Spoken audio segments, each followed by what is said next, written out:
પવિત્ર શ્રાવણ માસમાં હિતેનકુમાર સ્વયંભૂ પીપળેશ્વર મહાદેવના દર્શને મહેસાણાના સાલડી સ્વયંભૂ પીપળેશ્વર મહાદેવ મંદિરે નાનખટાઈ ફિલ્મના મેમ્બરોએ કર્યા દર્શન। પવિત્ર શ્રાવણ મહિનાની શરૂઆત થતાં ફિલ્મના કલાકારો પહોંચ્યા હતા। પીપળેશ્વર મહાદેવે દર્શને ગુજરાતના સુપરસ્ટાર હિતેનકુમાર સહિતના અભિનેતાની ટીમ પહોંચી હતી મંદિરે। આગામી ફિલ્મના પ્રમોશન માટે પીપળેશ્વર મહાદેવ મંદિરે અભિનેતા સહિતની ટીમે શીશ નમાવ્યું। નાનખટાઈ ફિલ્મ સામાન્ય લોકોના જીવન પર આધારિત ફિલ્મ છે। હિતેનકુમાર સહિત કલાકારો મહાદેવની આરતી ઉતારી ફિલ્મ માટે પ્રાર્થના કરી। નાનખટાઈ ફિલ્મના કલાકારો દર્શને આવતા લોકોની મોટી ભીડ ઉમટી પડી હતી। Reporter Kashyap Raval, reporter Gujarat Kashyap Raval.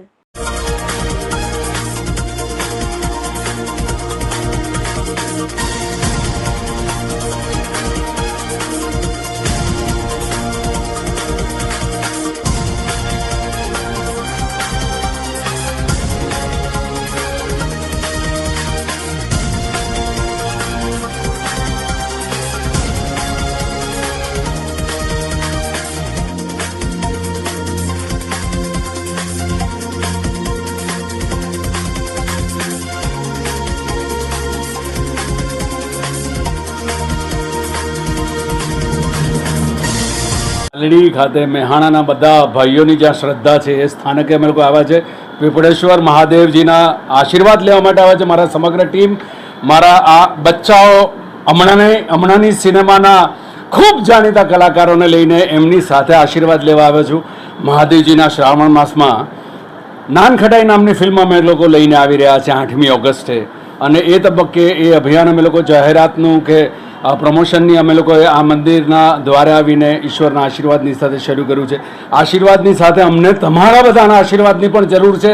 જે કક્ષાએ તમે લોકો આટલા વર્ષો સુધી પ્રેમ કરો છો એટલો જ એનાથી વધારે વરસાદ આ મારા બચ્ચાઓની ઉપર તમે લોકો વરસાવો, કારણ કે આવનારું આપણું ભવિષ્ય એ લોકો છે, અને અમારી નાનખટાઈની સમગ્ર ટીમને તમારી આશીર્વાદની જરૂર છે। 8મી ઓગસ્ટે આપણી આજુબાજુના સિનેમાગૃહમાં અમે લાવી રહ્યા છે, અને હવેની બધી જ વાતો આ બચ્ચાઓ તમને કહેશે કે અમારી નાનખટાઈ કેવા સ્વાદની છે, કેવી સુગંધની છે, કેવી સોડમની છે, અને એમાં તમારો પ્રેમ ભરશે તો સફળતા ચોક્કસ મળશે। મંદિરના સ્થાનકે આવવાનું પણ અમે નક્કી નથી કર્યું, ઈશ્વરે નક્કી કર્યું છે। તમે ને હું નક્કી કરનારા કોણ છે? પણ શ્રાવણ માસ શરૂ થયો ને એ વખતે એક આપણા મિત્રો તરફથી એક વાત આવી કે આ નવું મંદિર આ રીતે સ્વરૂપ પામ્યું છે, તો અમને એમ લાગ્યું કે અમે લોકો સૌથી પહેલી શરૂઆત તો અહીંયાથી જ કરીએ, કારણ કે દરેક મંદિરમાં ઈશ્વર તો બધી જગ્યાએ છે, પણ એ વ્યક્તિઓની વચ્ચે જઈએ જે વ્યક્તિઓએ આજ સુધી સિનેમાને જીવતું રાખ્યું છે, અને એમાં મારી સાથેની આખી આ પેઢીને તમારા બધાના આશીર્વાદ મળે, કારણ કે મેહાણા હોય કે સૌરાષ્ટ્ર, ત્યાંના પટેલોએ જે પ્રેમ કર્યો છે આપણી સિનેમાને, એ પ્રેમ એમના સુધી પહોંચે એ વિનંતીની સાથે ઈશ્વરના દરબારમાં મેં આજે પ્રાર્થના મૂકી છે। અને એ જ કારણસર આ મંદિરમાં આજે જે અનુભવ થયો છે બહુ જુદો છે।